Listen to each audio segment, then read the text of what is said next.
Hey soccer friends, I just want to give a shout out to our partner, Team Player. They are changing the game on how you find the perfect soccer team for your player. Parents, this means no more endless social media scrolling to find information on teams. With Team Player, everything you need to know is just a few clicks away. It's simple, straightforward, and lets you find the best coach and team for your player without any of the usual headaches. And coaches, we all know how tough it can be to get your team noticed, but when you subscribe to one of Team Player's team plans, you instantly get access to set up an online team profile that allows you to reach more potential players and showcase what your team is all about. It's super easy and lets players and parents see why your team could be the right fit for them. And if you sign up using the promo code PITCH, you can try any team plan free for 1 month. So whether you're managing a team or searching for one, come on over to www.teamplayer.us. That is TEAMPLAYR.US. And come give Team Player a look. Family-owned Soccer Innovation is your go-to source for top quality equipment. Whether you're a player, a supportive family member, or a dedicated coach, they have everything you need to elevate your game. For players, their innovative equipment are designed to boost your skills and performance on the pitch.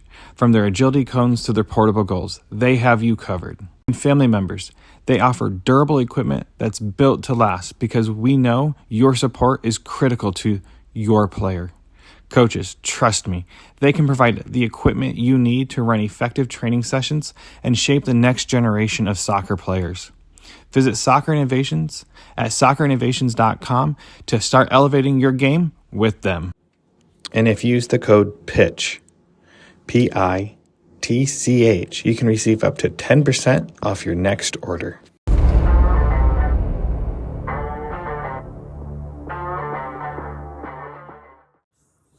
Hello and welcome back to Chat by the Pitch. This is Ian Babcock, your host. This week is part 2 with Nic. Now, BSC, we'll continue talking about them and what they're offering, so let's start this chat and head to the pitch.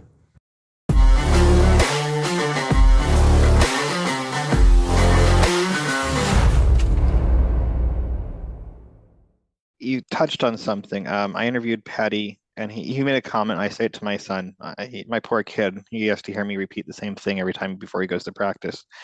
Bad first touch leads to a bad pass, which leads to a turnover, which leads to a goal. Ultimately, that's what he said. And I repeat that to my son. And my son, I feel, has a good first touch and has a good brain on his head. And it's for being 9. And the small things he works on and in his private lessons that he has. And it's funny listening to you say this because I feel like it's such a young age, it's not being taught. I've heard some really great coaches in my time. Landon has tried out. We've played against some really great coaches. And you listen to them talk to the players and what they're telling them. It's not telling them when to shoot or pass. It's telling them what are you doing in the moment to be ready for the pass, like scanning. And I think that's something that is highly missing. And I feel the more I have spent time doing this, the more I pay attention to what the opposing coach is saying to their players, if they're yelling or talking, whatever it may be, if I can hear them. And a lot of times it's just joystick coaching to shoot, to pass, and not to really, are you scanning? Are you even in this game paying attention? It's those type of things. You mentioned it right away. You just mentioned values and curriculum, and I have it written down. I never got back to it. It goes back to your philosophy. What are your values with your club then? I mean, obviously you have them written down. Is there a process that you guys go through to encourage the values? And then with your curriculum, is it something that is written out that you said parents receive some stuff, but obviously you said with your videos you sent out, this is what we're doing and this is the videos for the next 2 weeks. Is it an ongoing curriculum, or is it a hard, I don't want to say a hard written curriculum, but an ebb and flow curriculum that's constantly changing based on? I think you can have a hard copy of a curriculum, right? But it has to be kind of open to what that actual team is doing in that moment. So, we have, I guess, the stages of development, the stages of different ages, the stages of the competitive nature of that specific team. But like our team, what are they lacking right now in the moment? Whereas I want it to be, for example, now in the next month, I really want to work on our tactical transition from defense into attack. Well, that would have been great in theory, and that was the plan. But what have they struggled with the last month? Okay, so let's go through that first, and then we'll go on to that step two. Now make it step three, right? So I think, yeah, every club has a hard copy of what they're trying to do. I can hand that to my coaches, right? So like with my coaches right now, the two guys who are learning, I'll send them, this is our week structure. This is by the time, like 6 o'clock we start, 6:10 we're doing this, 6:30 we're doing this, 7 o'clock we're doing this, then we wrap it up.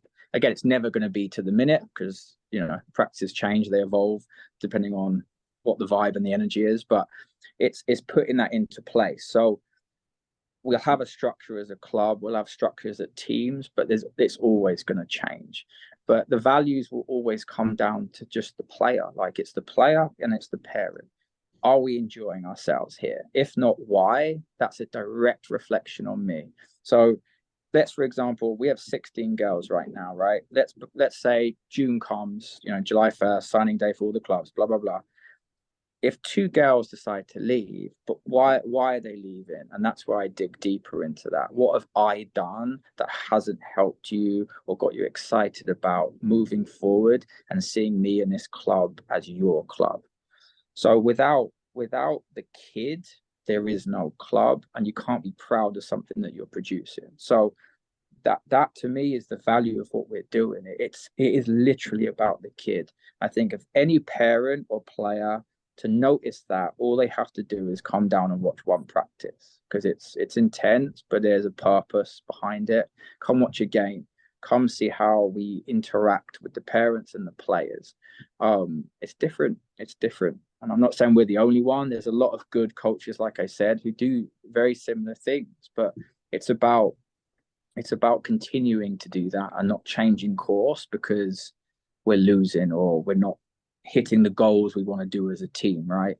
So we're just taking it step by step, and again, making sure the core of the club is built on the transparency that we're massive on, because there's a lot of time and energy and commitment from the parents, as you know. It's a lot week by week, weekend by weekend. So just having them always in the loop, giving them weekly feedback. This is what we worked on this week. This is what our game should look like tomorrow. And then the feedback after the game. This is where we went right. This is what happened. This is what we need to work on next week. So again, just communication, transparency, all the stuff I think should be a given, if I'm honest. It should be just part of every club. I know that as we get into older age groups, playing time is quote earned because substitution's done differently. You aren't like my son's plays on a 2013 team. It's unlimited substitution. So some coaches literally will sub every 5 minutes because in the half, and I feel like sometimes that kills the vibe of the team, what's going on the pitch. But playing time is very important. And you mentioned it earlier, is why is such and such player sitting the bench? Are they happy because they're on a winning team, but is that playing time something that you can give them? And how do you develop playing time among the players then? I mean, we always have those players that are our rocks on the pitch, but how do you sub in the other? If you have 16 girls, you have 5 players on the bench. So how do you figure out playing time? Is it something that's try to be playing equally to a degree, or is it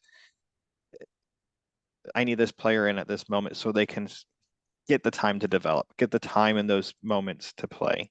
Or is it how do you figure that out?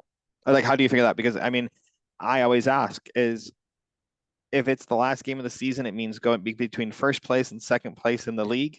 Do you put in that player that hasn't played much in the game and it's a tight game just so they have an experience to play in those circumstances, even though you may lose the game by putting them in? How do you handle those type of things? Because I feel like that might be a reason a player might leave a squad because they never got a chance to go play in those high intensity games. Yeah, I mean, there's a lot working with that. I think number one, when a kid plays a few minutes on a weekend, they're on the wrong team. That's something that has to be spoken about with the parent and the player. So obviously every team, right? So we have 16. We probably have, I call them fringe players, right? I think most of us English lads call them fringe players. They do really well, but they need to keep working and pushing themselves, right, to get to that. All right, I'm getting 25 minutes this weekend. How can we get to 35 minutes? How can I be a starter? And that's that question. I think even this group of girls are to that. Come talk to me. Like, these are the reasons why you didn't start today, and we'll have that open dialogue. I usually do it either on a Thursday at practice and say, hey, this is what I need from you today if you really want to push for Thursday's game. So let's take our right back, for example. I want you to open up the ball, play to your wing, demand it back, and let's play up the field again. Let me see you do that today, because you're going to get a lot of opportunity in practice to do that. She does it, boom, she's rewarded for that. You're starting tomorrow. It doesn't matter who we're playing against. I don't look at the teams we're playing against. We have a calendar. I don't look at any of that stuff. We're playing a game of football, right? So, but in the game, I get it. I think even my coaches, when they watch, they're like, oh, Nic, we need to do this and this. No. It's not about what we think we're going to do to win this game, or, oh, it's 0-0. We're really under pressure right now. We need to put this player in because she's a starter. No. The player who's been on the bench for a little bit needs to learn how is she going to act in this situation, because if not, there's no development.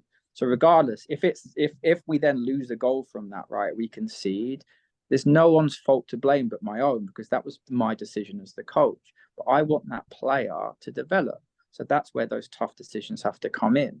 Just like I said to you with the state high school final, I knew what would happen, but it goes against my philosophy as a coach and as a person.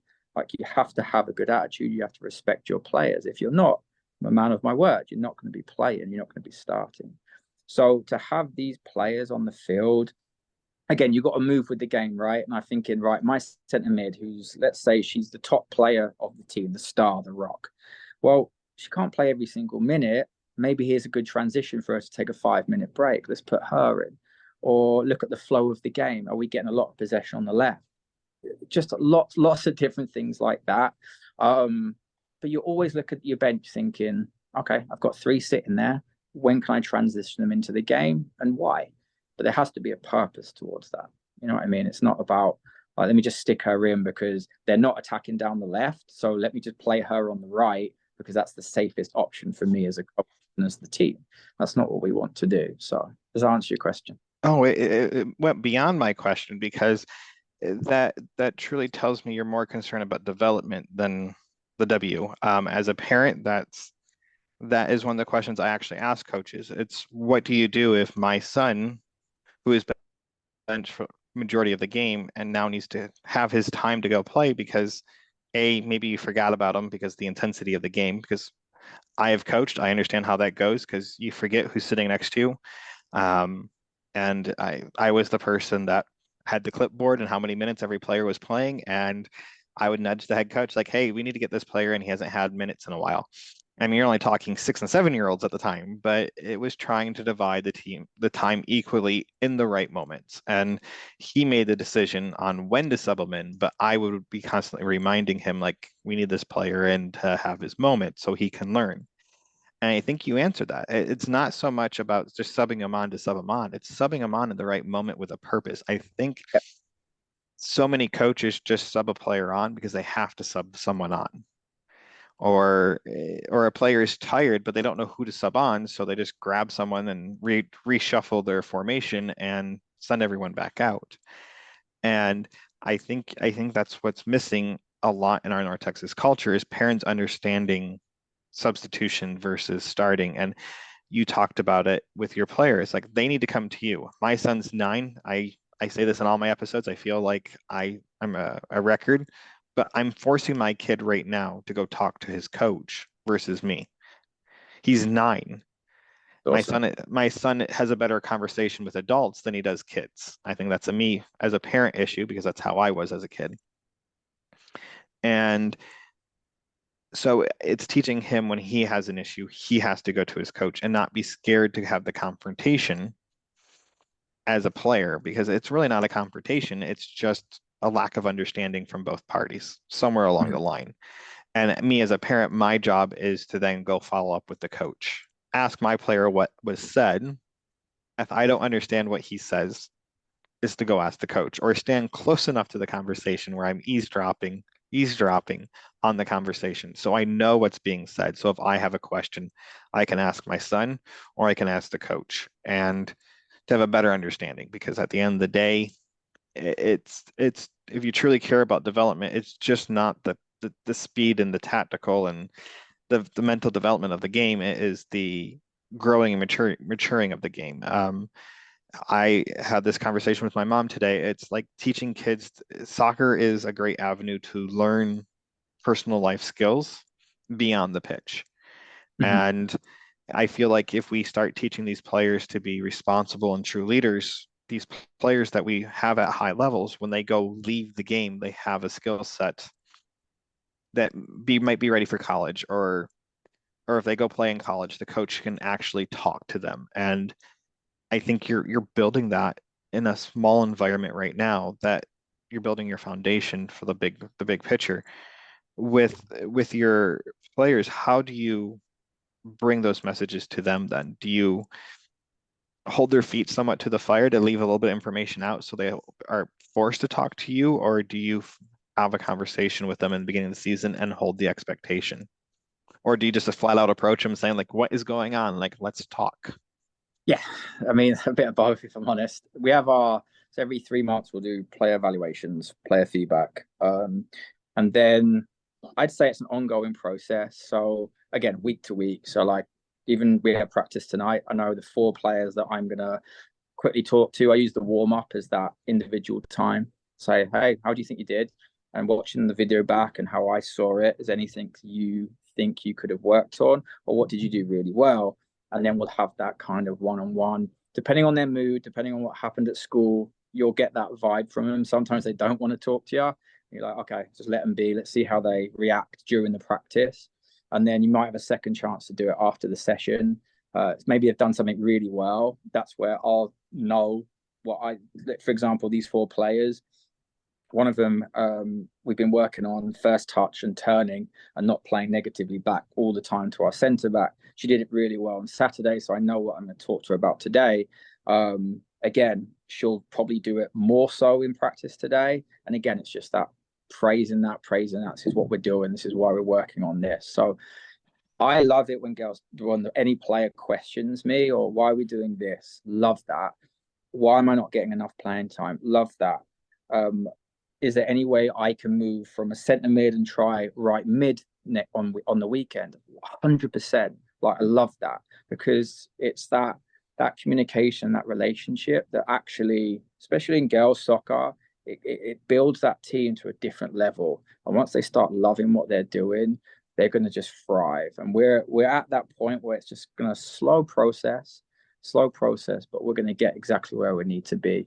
But I love it when players question everything, because at the end of the day, they're a player. I was a player. I still am a player.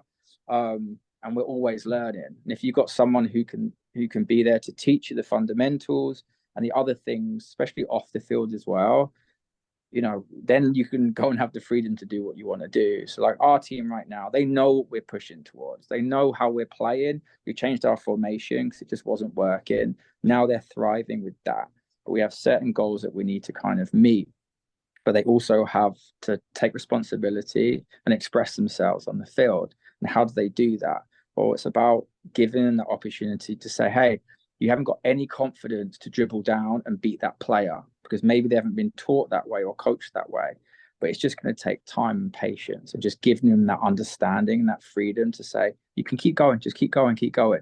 And then eventually they'll be rewarded for it. So again, going back to your question, Ian, yeah, I think every player has to have that transparency with their coach.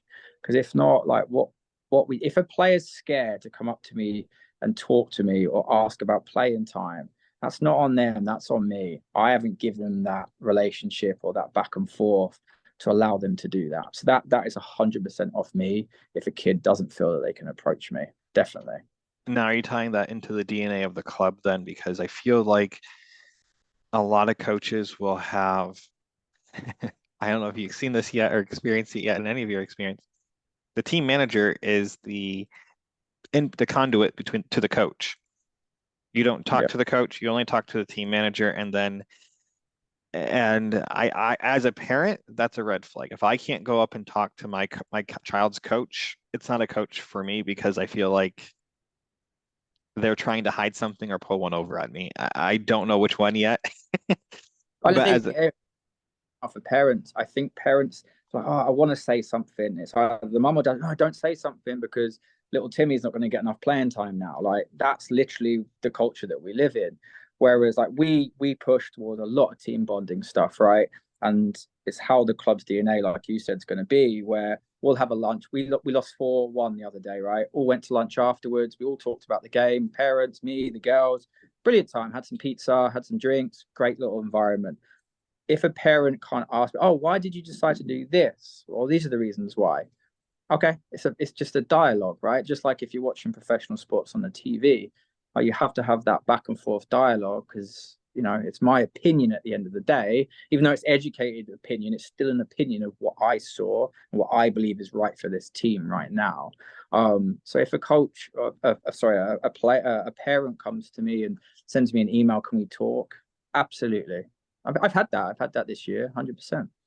I that's the thing. I feel like so many parents are scared to approach the coach or scared because, like you said, the playing time, or I'm scared with my podcast even.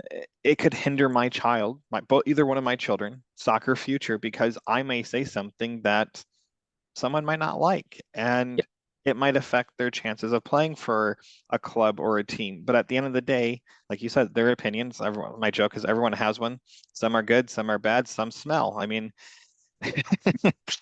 it's just a matter of trying to understand. And the more I've done this, the more I've realized the coaches that are more open and willing to have the team bonding experiences and make it part of the DNA are the teams that are some of the most successful teams in the Metroplex.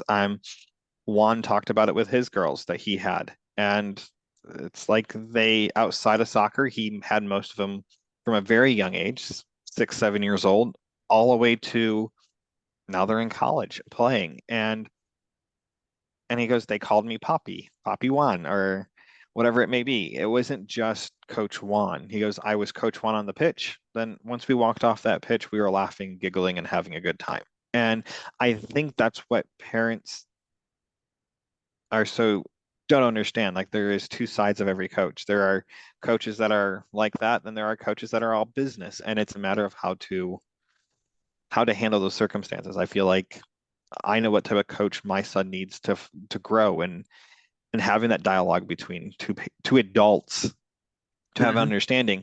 And like we had a talk with my son's coach, and it's like, how can we help you with his school behavior?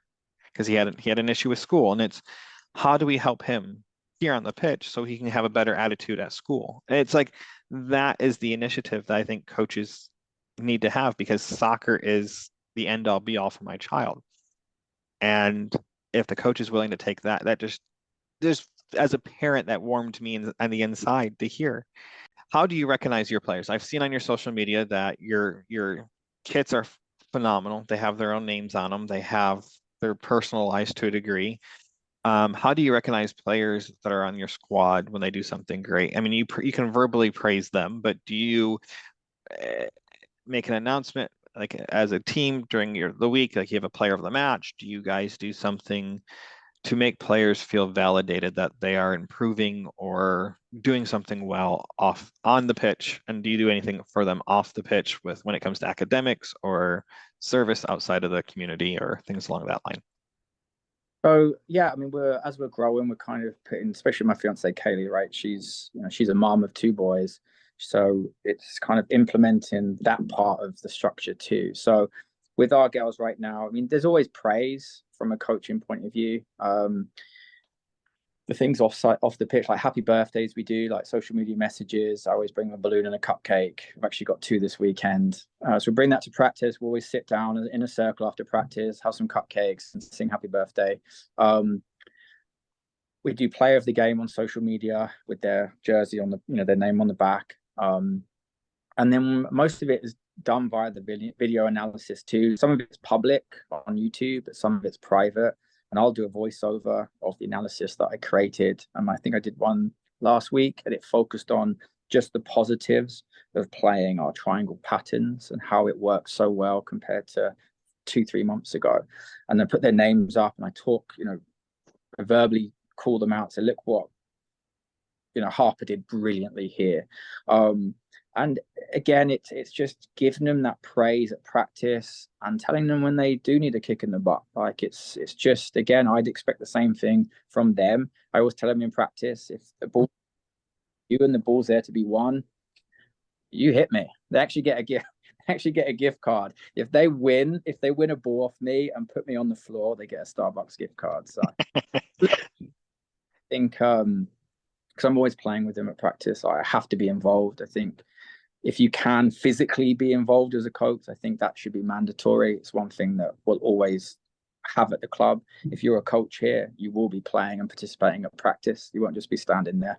You have to be involved. You have to show what you're trying to educate the players. So but yeah, it's all about the kid, mate. It's all about making them feel excited.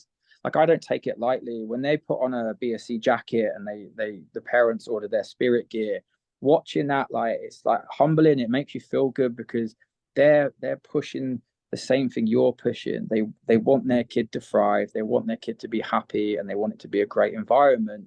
And the rest will take care of itself. And our group right now, we have it's like 16, right? And they're not fully bonded. It's still taking time. It's high school girls. Like it is what it is. And you just have to try and keep building that positivity, keep making sure they have love and respect for each other. And it'll just grow over time. So honestly, mate, it's been brilliant. I couldn't have asked for a greater group to start the club, and I made sure they were aware of that. The players, that I'm very fortunate of why they're here and what they believe in as well. So yeah, it's all about them, mate. So now, since these are high school girls, are you building a pathway program to move to the next stages for college? Do you have connections in those environments? Because I feel like most coaches can say things, but there's nothing there to back it up. I know that Cross City has direct connection with Mexico. Juan has connections with coaches all over the country and colleges and national team stuff. Do you guys have anything like that? Or I own a college recruitment franchise. That was kind of what I did. That was actually my full-time role about, I want to say 7-8 years ago. And it hasn't really changed, if I'm honest. So I've got connections all over the country, still in contact with a lot of coaches. But I think the pathway is, again, it's step by step. So this year, we'll get this year under their belt. And then second year, we're going to start educating and bringing the kids out, almost like in a classroom structure. And I have a 12 list process of, 12 bullet point list process that will happen in the year, going from NIA and NCAA clearinghouses, what the parents need to do. Do they need a resume? What does it look like? How do we turn their analysis videos into a 5 to 7 minute clip? What are coaches looking at for that 5 to 7 clip? They're only looking at the first. I used to do it for my college coach in Montana. My job as an older captain there was to gather, it was like every year, 500, 600 videos. And my job was to watch them. But I'd only watch the first 30 seconds because you can tell straight away if that player has it or hasn't got it, depending on the video. And then the players that didn't have video, we'd say, we need a video, that type of thing. So I've been well versed in that over the years. And there's a lot of stigma attached to college recruitment. A lot of, I need to be on this team to get into this college, or I need to do this to get into this. College coaches don't care. They don't care about that. They care about what you're like as a player and what you're like as a person.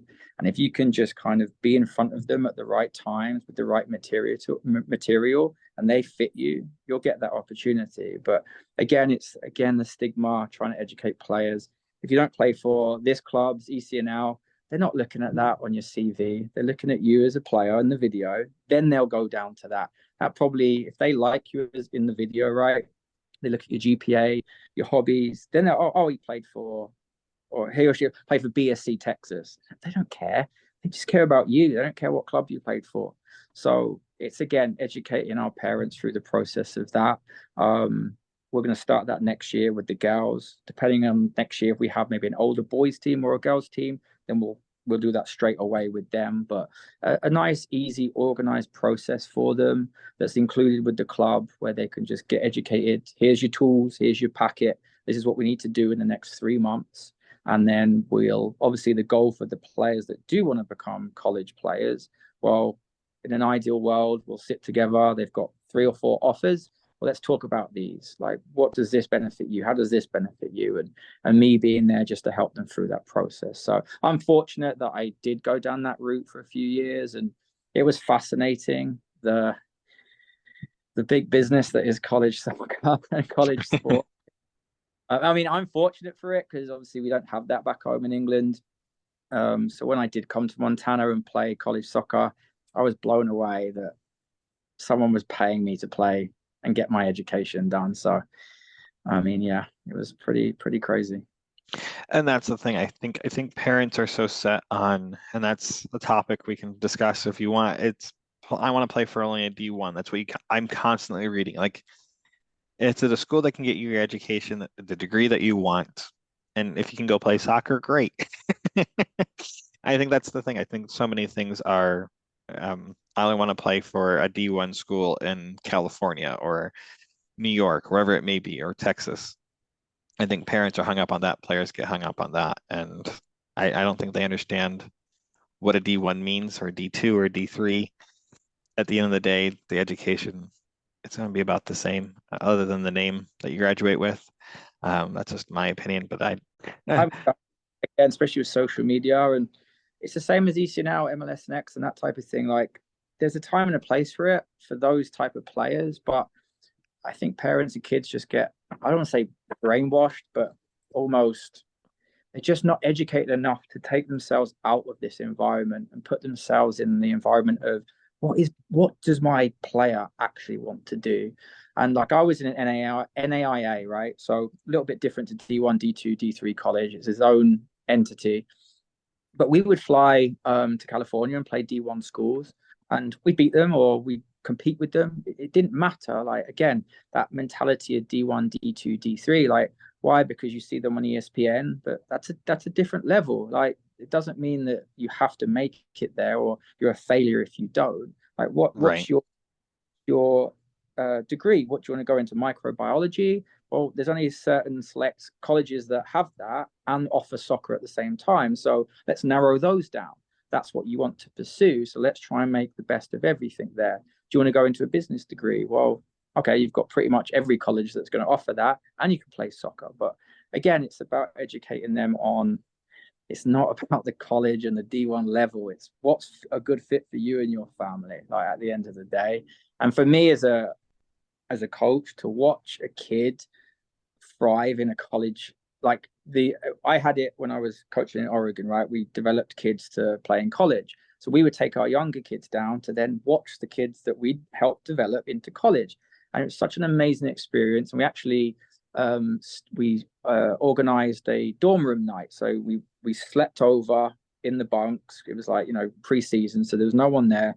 We woke up and they got to experience what a day in the life of a college player was. And it's those are the big goals and aspirations for BSC, where we can develop those players, get them to where they want to be, and then watch them progress throughout their collegiate careers. So it's such a, I think, a great thing if it's done the right way and it's done with the best intentions of the kid and the family, not just, I want to play at Duke because they're on ESPN Plus and HD tonight.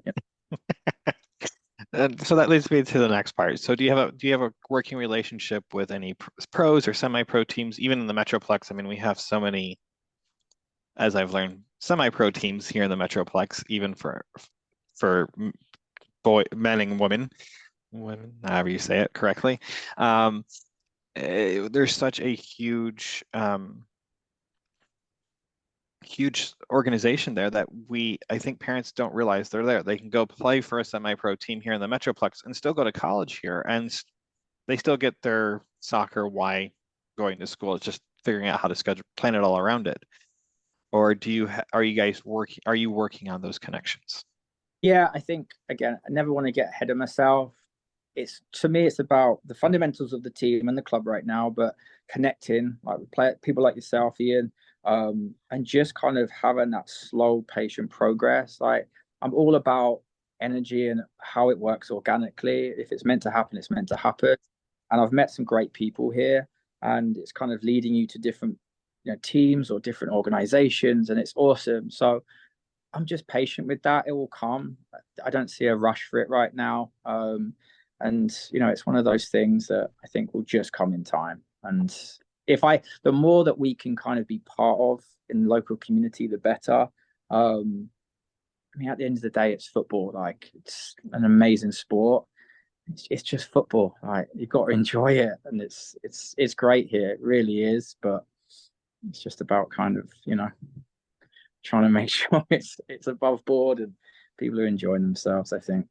Now, I'm going to go back to what you talked about in the very beginning, because I want a better understanding what your Edge Fridays is. You talked about that. You could do holistic stuff. You talk about nutrition, things along that line. What else is part of that? Is it like a skills night also, or is it just like a classroom setting?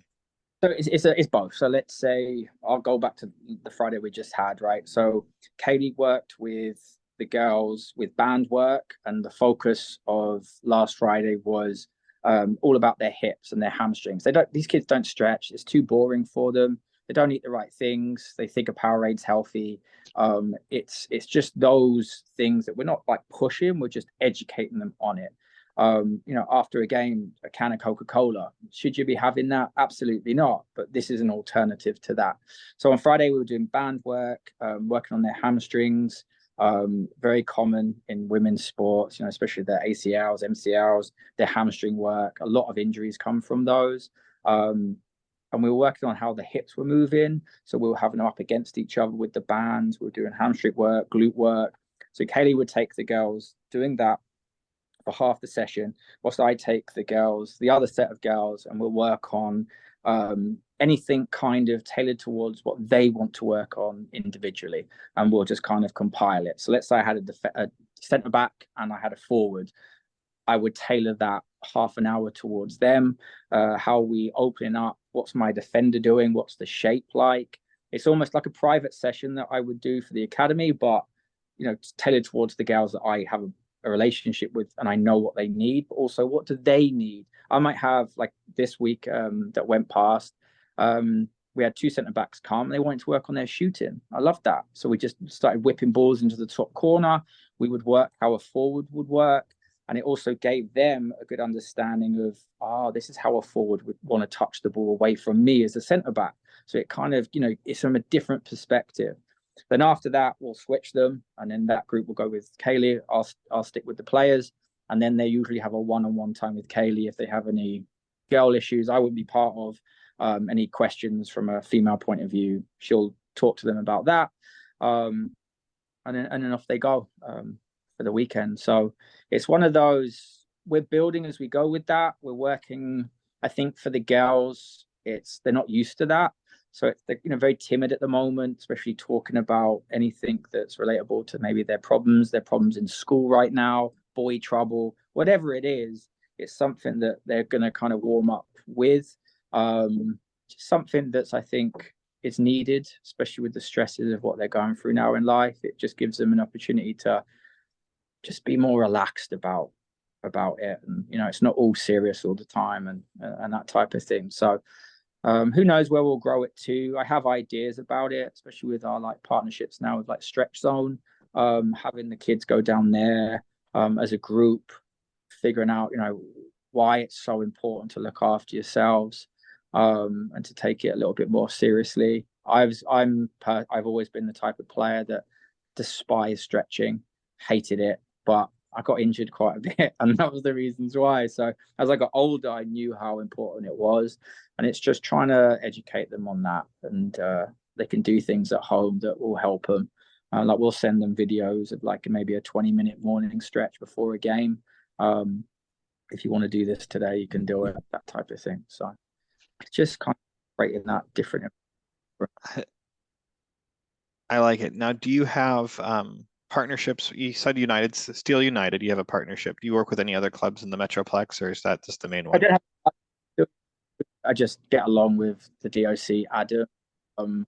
We just have we have 3 organizations that we're partnered with: Stretch Zone, Team Player with Alan, the gentleman that you interviewed, such a good guy, and then a young lad who has a local business called Cade's Wildlife. So yeah, it's just kind of, we want to be in line with those type of organizations that see, see things how we see it, and how we can help each other in the community, and kind of keep growing together. I like that. One more question I had. Do you guys, your leagues that you guys play in, I meant to ask this when you were talking about Classic earlier. What league you guys are only playing Classic, or do you guys play in multiple leagues at the current time, or one league at a time until you guys get your foundation built, then add more games into the equation? We're doing Classic League right now. I mean, it's more than enough for what they're doing. We do tournaments as well. We've got 2 coming, well, one coming up in November, potentially another one in December. But again, you have some teams that want to do everything all the time, but you have other teams that just want to kind of take their time with it and see how it kind of grows. Like we've got a lot of girls that were going to quit club soccer. They had that mentality. They didn't want to be part of club soccer anymore. They got burnt out for the teams or the coaches.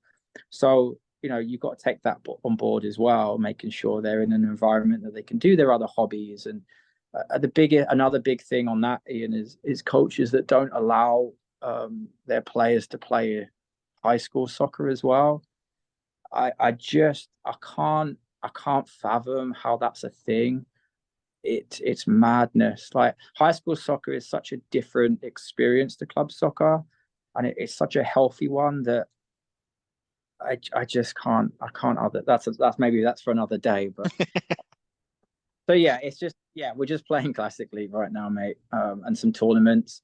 We'll just keep building and growing together, and I think we're right where we need to be in terms of what's kind of laid out. Yeah, like I said, we'll kind of take the next steps when we need to, but there's no rush at all. I like that. I think that's the key. I think some families, I mean, my son would play in 5 games every weekend if we would allow him to. Our biggest fear is burnout, or injury. Yeah. It's a lot of soccer in a weekend. I don't know where this mentality we have came from, that we have to play 15 games every weekend, and when you go to the rest of the world, they're lucky to play 1 game every weekend, and then it's just street ball with their friends. But I think that's a whole nother conversation for another day, because that's a spread out issue, not so much a culture issue than a kid issue. But 1-2 games a weekend, I think, is a lot. I mean, most big tournaments, when you talk to parents that have kids that are taking soccer very serious, they wish they would spread tournaments over 2 weekends instead of 1 weekend where they play 6 games possibly, and just to reduce the number of injuries. But it's cramming everything as quickly as possible and as much as possible. You talked about your time with college. Now, recruiting, so somewhat watching videos, is there any advice you'd give families as a coach because of that, because of your experience? You said you have it part of your program, but when you're working with these families, or do you do that as a, what's the word I'm looking for? You said it's part of the program that you're getting ready for next year, because it is a hard topic. How do you plan on implementing that? Do you just are you going to create a formula for them and have them like, here's your information? You touched on it, and I'm trying to, I wrote down my notes, and my notes, I don't have enough down to remember word for word. Are you planning on? It's basically a guide that's I guess, tailored over my year's experience of what they need to work on from a certain age to senior year, right? So what are the fundamentals? What have they got to do now? What have they got to look for? And it's just a step by step. So, for example, next year, maybe September comes along, we'll have an hour and a half class together. We'll record it for parents who can't make it, and then I'll have access to that. And it has to be step by step because it will become overwhelming for them. So, for example, 1 and 2, it's okay, we're going to work on our clearinghouse. We're going to work on our GPA and what's the meaning behind the GPA, right? So, I'm going to give an example. I had a player back in the day. She was on a 3.4. She got a $9,000 scholarship offer. Nothing for academics. But if they said to her, if you get up to a 3.5 next year or next month, we'll give you another 9,000.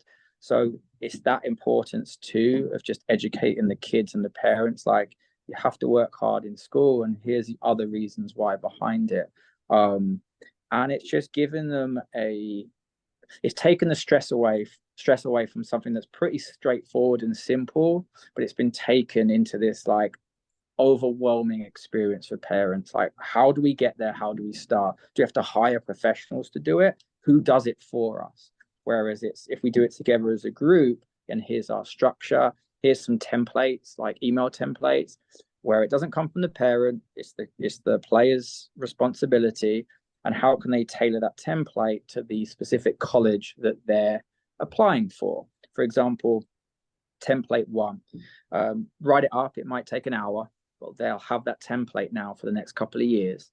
And then they'll have 3 things. And that's what I would recommend for everyone, is to have 3 bullet points on that specific school. So the template isn't looking like a template. So for example, I love UCLA, and I've noticed that point 1, your roster last year had 9 seniors, so I know you're going to have an influx of freshmen. I love the fact that you guys play at this facility, and I love your campus because of this. So it's 3. They've gone on the website, they've done about 10-15 minutes of research, and they've shown some excitement and responsibility of taking that initiative, and then the rest will follow, i.e. here's a link to my video. And then the video is a whole nother thing where I always recommend short and sweet, 5 to 7 minutes. The first 30 seconds to a minute is the most vital part. So if you're a centre back, for example, and you have a 7-minute clip, well, that first 30 minutes to a minute has to showcase what can you do. Maybe one amazing tackle, one great header, one great over the top through ball. How are you quickly on the ball and spreading the play out wide? Are you calm? And then the rest is just like your highlights. And then once that's kind of your, you're in, and then it will be like, right, can you send me some extended video now? And then they want to see, where did you screw up? Like, where's your weaknesses as well? And then they'll maybe ask for your development over the course of 2 years. How were you 2 years ago? Do you have any video on that? Yeah, we do. So they can see the progression. They can see, is this player coachable enough? Or yeah, you can see that progression, which means they're coachable enough. This is the type of player that we want during our, for our roster. So it's a long process, but if you put the bullet points in place, it's pretty straightforward. It's just putting the tools in front of the parents to give them that kind of experience to think, all right, I'm not overwhelmed anymore. I know what I'm doing. I'm not missing a step. You know what I mean? I love it. I'm going to ask you my last question, and it's my favorite question because I feel like it shows who the people I'm interviewing are. Who has been your greatest influence, first as a player, because that's where you started to fall in love with the game, and now as a coach? It can be the same people. It doesn't have to be, it could be anyone. It could be parents, family, it could be coaches, players. But I mean, first right off the bat would be my dad. My dad was a very highly talented left-footed player, and I used to watch him playing on a Saturday growing up. He was on the books at Chelsea at one point, but it was back in the day enough where it wasn't like it is now, where you're like, oh, I'm a pro for Chelsea. It was more of like, he had to decide between being an architect, he just started an architectural firm, or get a contract signed by Chelsea. And his dad advised him to do the family route, be nice and sensible. that. But I got to watch him play, and he was what I loved about him as a player, which I took on as a player, was the way he was on the field with his teammates. He was always hard when he needed to be, but soft when he needs to be. But he always showed his leadership through his playing. And that's what I always try and teach myself, especially going through the ranks as a young lad. You can be an overexcited leader or a shouter or a talker, or you could lead by playing to a high consistent level, right? So I learned so much for him. He used to take me down the park a lot. And yeah, I think he was the guy that stood out for me and pushed me to be where I was. And when I got the opportunity to play in America when I was 21, I didn't have any money at the time at all. And I've never been that kid who asks for money from parents, or like, that's just one of my things, right? So I said to him, I need to go down this route from UK to America. I had to pay this kind of clearinghouse fee. I think it was about $1,500 or whatever. And he pushed me to do it, and he gave me the money. And he said to me, I said, why are you doing that? He's like, invest in the things you believe in. And it always stood out to me that I actually got that tattooed on my arm. And so he was kind of instrumental in everything I've done as a kid until now. And from a coaching point of view, I think if you take away, I guess, the Klopps, the Peps of this generation, it'd have to be Sir Alex. He was just what he did for United, what he did for, I think, that generation, and how he was as a manager. I think that always stood out to me, definitely, as a coach, because he had that respect about him from his players, but he also had that side where they could talk to him. If you see any of the documentaries, the players that had a relationship with him, they could talk to him one-on-one. They could go and sit in his office. I think it was Roy Keane. I know him and Roy Keane fell out, but I think it was Keane who said that they went for a glass of wine and kind of chatted about life.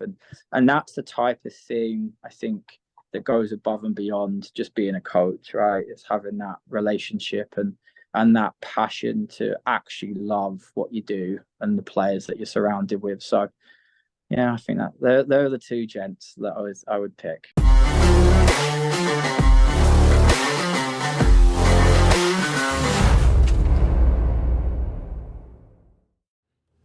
Hey everyone, I hope you guys have enjoyed this episode of Chat by the Pitch. This week with Coach Nic and the previous week with him, wrapping up our interview, re-listening to all these 2 episodes several times now. I'm growing to appreciate his no contract mentality. By doing that, it forces him and his hand to create the ultimate product, to truly care and develop players that are able to come to him, that are able to have things to grow with, not just on the pitch, but off the pitch. Concerns, the reality of this beautiful game is more than just what happens in 90 minutes or 60 minutes or whatever it may be, 40 minutes of a match. It really comes down to what's going on with our players on and off the pitch. Nic has a great approach to this for his club, and I'm hoping he's able to continue doing this and continue growing this program that he's creating and creating a love and foster for this beautiful game that we all enjoy. Hey everyone, if you guys have enjoyed this podcast, have enjoyed what I've been trying to do, the messages that I'm putting out there, please give me some ratings, some stars on all the podcast sites that you listen to this on. Give me a review, share this, share with others. The more I can make this grow, the more I can continue doing this. I'm really trying to make a difference in our soccer community. So I hope you guys have enjoyed all this. And until next time, I'll see you at the pitch.